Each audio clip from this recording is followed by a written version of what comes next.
Bismillahirrahmanirrahim. Assalamu alaikum. In this video, we are going to learn 12 easy ways to improve your vocabulary. But before we get started, please subscribe our channel and hit the bell icon to never miss any update.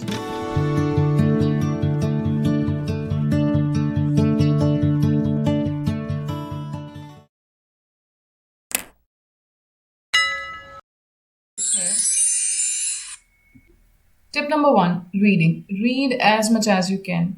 Reading आपको सबसे ज़्यादा help out करती है आपकी vocabulary को improve करने में। आप हर रोज़ अगर रीड करेंगे तो आप हर रोज़ नए लफ्ज़ सीखेंगे। And read from A variety of sources.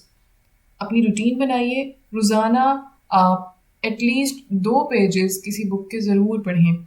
आप अपने इंटरेस्ट की कोई भी चीज़ रीड कर सकते हैं। अगर आपको क्रिकेट में इंटरेस्ट है तो आप क्रिकेट से रिलेटेड कोई मैगज़ीन का आर्टिकल पढ़ें या ऑनलाइन कोई भी चीज़ अवेलेबल है तो वो पढ़ें। अगर आपको ड्रामास या फिल्म से इंटरेस्ट है तो आप उसके रिव्यूज़ देख सकते हैं। अगर आपको फ़ैशन से इंटरेस्ट है तो आप फ़ैशन से रिलेटेड कोई आर्टिकल रीड कर सकते हैं। अगर आपको स्टोरीज़ या फ़िक्शन से इंटरेस्ट है तो आप वो रीड कर सकते हैं। अगर आपको नॉवेल्स अच्छे लगते हैं, अगर आपको बायोग्राफीज़ अच्छी लगती हैं तो आप वो पढ़ सकते हैं। लेकिन एक कांस्टेंट हैबिट डेवलप करें रीडिंग की। एटलीस्ट 2 पेजेस रोज़ाना किसी चीज़ के ज़रूर कुछ ना कुछ पढ़ें। ये ना सिर्फ आपकी नॉलेज में इजाफा करेगा बल्कि आपकी वोकैबुलरी भी डे बाय डे इम्प्रूव होती जाएगी। इसके साथ साथ जब आप रीडिंग करते हैं तो आपको ये भी पता चलता है कि जो वोकैबुलरी आपने लर्न की है उसका इस्तेमाल किस तरह से होना है, क्योंकि वो वर्ड्स बार बार रिपीट होंगे जो आपने लर्न किए होंगे। फॉर एग्ज़ाम्पल, आप रैंडमली अगर एक वर्ड लर्न कर लेते हैं तो आपको क्या वो एडजेक्टिव है या नाउन है या वर्ब है या एडवर्ब है, इसका इस्तेमाल किस तरह से होना है, इसके साथ प्रेपोजिशन कौन से इस्तेमाल होगी, वो सारा कुछ आप जब रीड करते हैं तो आपको पता चलता है। Build up a habit of reading and read every day. अपनी एक रूटीन बनाए रीडिंग की। There is no shortcut. आप नए वर्ड्स रोज़ लर्न करते हैं। ये बिल्कुल इसी तरह से है जैसे एक दरख्त ग्रो करता है और उसके नए पत्ते निकलते रहते हैं जब तक वो दरख्त जिंदा रहता है। इसी तरह विद एवरी पासिंग डे, जैसे एक दरख्त के पत्ते निकलते हैं, आप अपने वोकैबुलरी की लिस्ट में एडिशन करते जाएं और ये हमेशा होती रहनी चाहिए। Tip number 2, learn 1 word each day. आप अगर ज़्यादा वर्ड्स लर्न नहीं कर सकते तो आप एटलीस्ट 1 वर्ड लर्न कर लें रोज़ाना। अगर आप रोज़ाना 1 वर्ड लर्न करेंगे तो by the end of the year you will be having a vocabulary of 365 new words. 365 additions हो चुकी होंगी आपकी वोकैबुलरी की लिस्ट में। जो भी वर्ड आप लर्न करें अच्छी तरह से उसके मीनिंग को समझें। उस वर्ड के डिफरेंट यूजेस क्या हैं, उस वर्ड के वेरिएंट मीनिंग्स क्या हैं। इसके लिए आप हमारी वर्ड ऑफ द डे की प्लेलिस्ट भी चेक कर सकते हैं। इसके अलावा आप कोई मोबाइल ऐप इंस्टॉल कर सकते हैं। और अगर ये नहीं तो जो भी चीज़ आप रीड कर रहे होंगे उसमें से कोई भी एक वर्ड चूज करके उसको आप थॉरली समझें और फिर उसके बाद उसको मेमोराइज करें। टिप नंबर 3, रिवाइज और रिकॉल एटलीस्ट 3 टाइम्स। जो भी वोकैबुलरी का वर्ड नया आपने लर्न किया है उसको याद रखने का तरीका ये है कि आप उसे उस दिन जिस दिन आपने लर्न किया है एटलीस्ट 3 टाइम्स रिवाइज करें। से if you have learn a word in the morning, आप उसको 3 to 4 आवर्स के डिले के बाद दोबारा से रिकॉल करें और एक बार बिफोर गोइंग टू बेड उसको रिकॉल करें और नेक्स्ट डे देखें कि क्या आपको वो वर्ड याद है। और by the end of the week जितने भी वर्ड्स आपने उस वीक के अंदर लर्न किए होंगे उनको रिवाइज करें। अगर आपको दिन में 3 बार रिवाइज करने से, रिकॉल करने से भी याद नहीं रहता तो आप इसको 5 to 7 टाइम्स तक इंक्रीज कर सकते हैं और जो गैप इंटरवल्स हैं उनको शॉर्ट करते जाएं। Use sticky notes. This is a very good way to remember the words you learn. जो आज का वर्ड है, जो आज आपने लर्न किया है, उसको एक स्टिकी नोट के ऊपर लिख लीजिए। वो स्टिकी नोट आप अपने टेबल पर लगा सकते हैं, आप अपने कंप्यूटर या डेस्कटॉप पे या फिर आप अपने लैपटॉप के साथ लगा सकते हैं और जब भी आपकी नज़र पड़े आप उसको रिवाइज करें। जितनी दफ़ा आपकी उसके ऊपर नज़र जाए आप उसको देखें और उसको रिवाइज करें। या फिर अगर आप कोई बुक रीड कर रहे हैं तो उस बुक के फ्रंट पेज के ऊपर वो लगा लें, या अगर आप कोई नॉवल रीड करें तो उसके ऊपर लगा सकते हैं, या अगर आप कोई सब्जेक्ट प्रिपेयर कर रहे हैं तो आप उसकी भी फ्रंट के ऊपर लगा सकते हैं। वो आपको हेल्प आउट करेगा उस वर्ड को मेमोराइज करने में। Make a vocabulary notebook. This can be of 2 kinds, hard copy में या सॉफ्ट में। अगर आपने सॉफ्ट में बनानी है तो आप ऑन की ऐप यूज़ कर सकते हैं और अगर आपने हार्ड कॉपी में बनानी है तो आप अपने लिए एक अलग से रजिस्टर बना सकते हैं। आप ये भी कर सकते हैं कि आप वर्ड्स के थीम्स डिसाइड कर लें। फॉर एग्जांपल, ट्रेड से रिलेटेड वर्ड्स हैं या फिर विमेन एम्पावरमेंट से रिलेटेड वर्ड्स हैं तो आप उनको अलग अलग ग्रुप्स असाइन कर दें और जो वर्ड आप लर्न करें आप अपनी नोटबुक में उसी सेट के अंदर लिखते जाएं। अगर आपकी हार्ड कॉपी में नोटबुक है तो आप उसके डिफरेंट सेक्शंस बना सकते हैं, हर सेक्शन का एक नाम रख दें और जो रेलिवेंट वर्ड्स हैं वो उधर ही नोट करें। और अगर आपके पास सॉफ्ट में है नोटबुक तो भी आप अपने लिए इस तरह के फ्लैश कार्ड्स बना सकते हैं यूजिंग ऑनकी ऐप। आप किस तरह से अपनी नोटबुक मेंटेन करते हैं या करेंगे?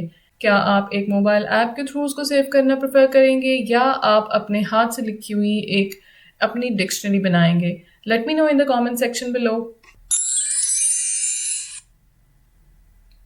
Tip number 6, use vocabulary you learn in your writing and conversation। जो भी vocabulary आप लर्न कर रहे हैं, try to use it in your sentence।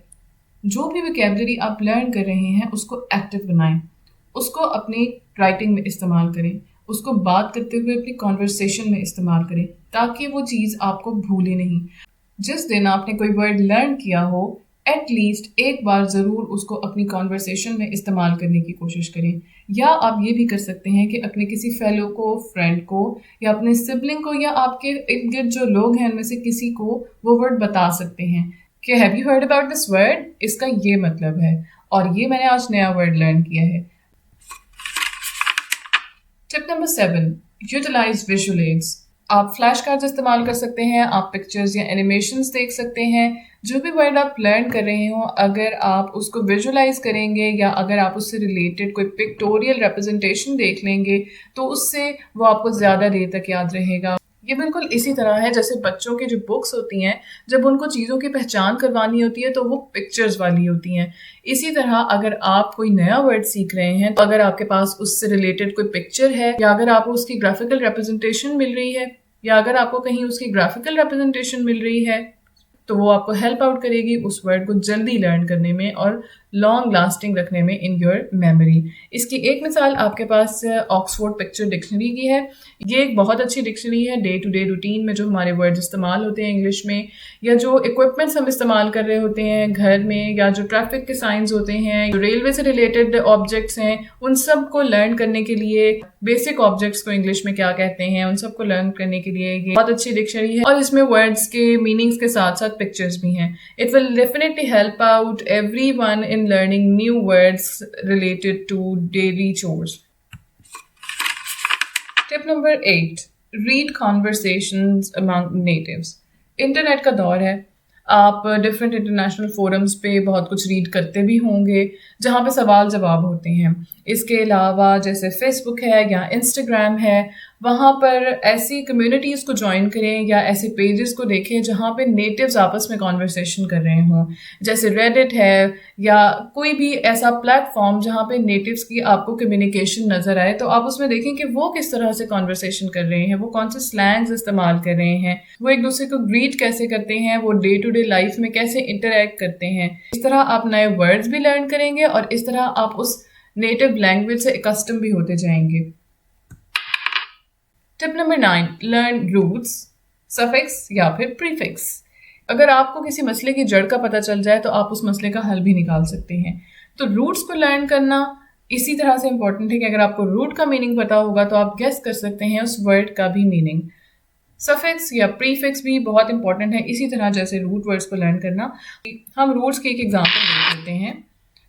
Graph एक रूट वर्ड है और ग्राफ का मतलब होता है टू राइट, जैसे biography, written life of a person या फिर मोनोग्राफ जो कि स्कॉलरली राइटिंग होती है ऑन ए सिंगल सब्जेक्ट। इसी तरह hyper means above, hyper active यानी कि जो बहुत ज़्यादा एक्टिव हो। हाइपर का प्रीफिक्स जहाँ पे भी यूज़ होगा वहाँ पे अबव या मोर के मीनिंग में ये इस्तेमाल होगा। इसका ओरिजिन ग्रीक है। इसी तरह से जब आप सफिक्स, प्रीफिक्स या फिर रूट्स को लर्न करेंगे तो आपको वर्ड्स के मीनिंग्स को समझना ज़्यादा आसान हो जाएगा और आपको वो वर्ड ज़्यादा देर तक याद रहेगा। Fix time slot to revise your vocabulary. जैसे हमने पहले बात की कि वोकैबुलरी को रिवाइज करना बहुत ज़रूरी है, तो कब आपने रिवाइज करनी है अपनी डे टू डे रूटीन में इसका टाइम फिक्स करें।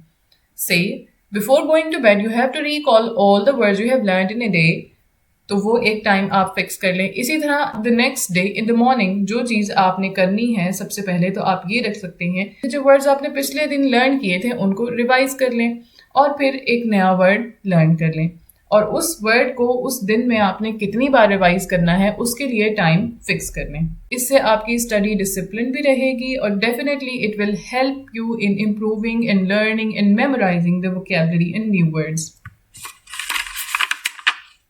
Tip number 11, test yourself. अपना खुद क्विज लें। जो वोकैबुलरी आपने लर्न की है उसका आप अपने किसी फ्रेंड से भी कह सकते हैं कि वो आपसे टेस्ट ले ले उस वोकैबुलरी का। एंड बी ऑनेस्ट, जो वर्ड्स आपको टेस्ट के बाद नहीं आते उन वर्ड्स को दोबारा रिवाइज करें, उनकी एक लिस्ट बना लें और फिर रिवाइज करने के बाद 1 to 2 आवर्स का गैप दें और उसके बाद दोबारा से अपने आप को टेस्ट करें कि क्या वो वर्ड्स अब आपको आते हैं और फिर उनमें से अगर कोई वर्ड्स रह गए हैं जो आपको नहीं आते तो उनको दोबारा से रिवाइज करें और फिर इसी तरह से कुछ टाइम इंटरवल का गैप दें और फिर उसके बाद दोबारा से चेक करें कि क्या वो वर्ड्स अब आपको आते हैं। और आप ये फिक्स कर सकते हैं कि हर वीक के एंड पे आपने ये क्विज अटेम्प्ट करना है। And last but not the least, जो वर्ड आप लर्न कर रहे हैं आप उसका मीनिंग उर्दू में देखिए या जो भी ज़ुबान आपको आसान लगती है समझने में, जिसमें आप कॉन्वर्सेशन करते हैं, जिसमें आपको कॉन्वर्सेशन करना सबसे आसान लगता है, आप उस लैंग्वेज में उसका मतलब लिखें या उसका मतलब अपने पास लिखें। जो आपने रजिस्टर बनाया हो या जो आपकी नोटबुक हो, उस वर्ड का मीनिंग जो आपने नया लर्न किया है उसके साथ वहाँ पे उर्दू में लिखें या उस लैंग्वेज में जो आपको आसान लगती है, जिसमें आप फ्लुएंट हैं, और फिर उसको याद करने की कोशिश करें। इस तरह वो वर्ड आपको ज़्यादा आसानी से समझ में आ जाता है। अगर आप सिर्फ इंग्लिश में ही देख रहे हैं तो हो सकता है आपको इंग्लिश टू इंग्लिश बहुत सारे वर्ड्स मिक्स हो जाएं, लेकिन अगर आप उसका उर्दू में या उस ज़बान में जिसमें आप फ्लुएंट हैं उसमें मीनिंग देखेंगे और वो याद रखेंगे तो ये आपको बहुत हेल्प करेगा वोकैबुलरी लर्न करने में। तो ये थी 12 टिप्स वोकैबुलरी को लर्न करने की। We hope this have been helpful for you. Happy learning.